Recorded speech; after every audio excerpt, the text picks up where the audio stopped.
Hello everyone, মোৰ এটা নতুন ভিডিঅ'লৈ আপোনালোকক মই স্বাগতম জনাইছো আৰু আজি মই যাবলৈ ওলাইছো আমিনগাঁৱত থকা খৰাইঘাট লেক পাৰ্কত।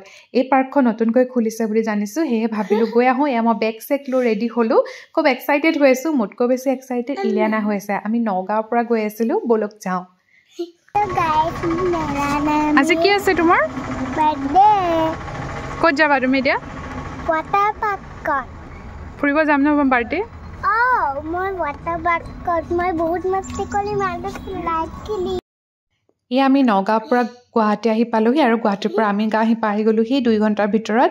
ইয়াতে আপোনালোকে এণ্ট্ৰি ফিজ 50 ৰুপিছত পাব আৰু কিডছৰ বাবে পেকেজ ল'লে 499ৰ আছে আৰু এডাল্টৰ বাবে 1499 আৰু 799ৰ আছে।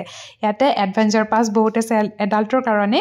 চ' ইলিয়ানা ফাৰ্ষ্ট ৰাইডটো কাৰৰ কৰিছে আৰু তাই খুব এক্সাইটেড হৈ গৈছে, ভাল পাইছে বোলে বিৰাট। এই পাৰ্কখন খুবেই ভাল লাগিছে, বহুত ডাঙৰ হয়, দেখি ভাল লাগিছে। মই মানে গুৱাহাটীত ফাৰ্ষ্ট টাইমৰ কাৰণে এনেকৈ ডাঙৰ পাৰ্ক দেখা পালোঁ। সৰু ল'ৰা ছোৱালী যে গ'লে ইমান বেছি ভাল পাব আৰু ভিউ চাওক, বহিবলৈও বহুত ধুনীয়া সুবিধা আছে। আৰু এই যে এইবিলাক দেখা পাইছে যিবিলাক ৰাইড আছে, গোটেইবিলাক মানে ষ্ট্ৰংলি বনোৱা হৈছে আৰু পাৰ্মানেণ্ট হয়। মেলাটো এনেকুৱাবিলাক ওলায়, কিন্তু অকণমান ভয় থাকে বা ৰিস্ক থাকে, নহয়নে বাৰু? ভাগি চাগি যাব নেকি এনেকুৱা, বাট এইবিলাক ইমান ষ্ট্ৰংলি বনাইছে। এইটোত মোৰ উঠিব মন আছিলে, বাট মই উঠা নহ'লে, হাজবেণ্ড উঠিলে। নেক্সট টাইম উঠিম আৰু অকণমান বহিলোঁ মই। খুব ধুনীয়া বহাৰ সুবিধা আছে আৰু খোৱাৰো সুবিধা আছে। মানে আপোনালোকে কিবাকিবি স্নেক্স খাব পাৰে, সেইবিলাক। আমি দিনটো তেনেকেই খালোঁ আৰু সেইদিনা বিশেষ এটা দিন আছিলে আমাৰ, কিয়নো সেইদিনা ইলিয়ানাৰ বাৰ্থডে আছিলে 30 নৱেম্বৰ।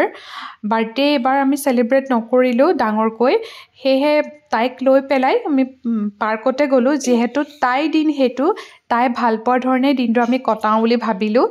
তাই যিদৰে ভাল পায় সেইদৰে কটাওক বুলি এয়া আমি একাপ কফি আৰু লাল চাহ খাই ল'লোঁ ফ্ৰেঞ্চ ফ্ৰাইছৰ লগত।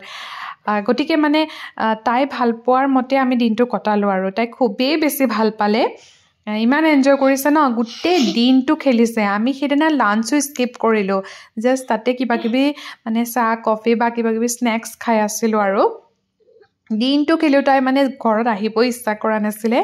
আমি যিহেতু মানে গুৱাহাটীৰ পৰা যোৱা নাছিলোঁ, আমি নগাঁৱৰ পৰা গৈছিলোঁ আৰু নেক্সট ডে আছিলে মানডে। আমিতো আৰু মানডে স্কুল আছে, অফিচ আছে, গতিকে বেক হ'বই লাগিব নগাঁও। সেয়ে সেইদিনাখনি আমি 5টামান বজালৈকে তাতে আমি থাকিলোঁ।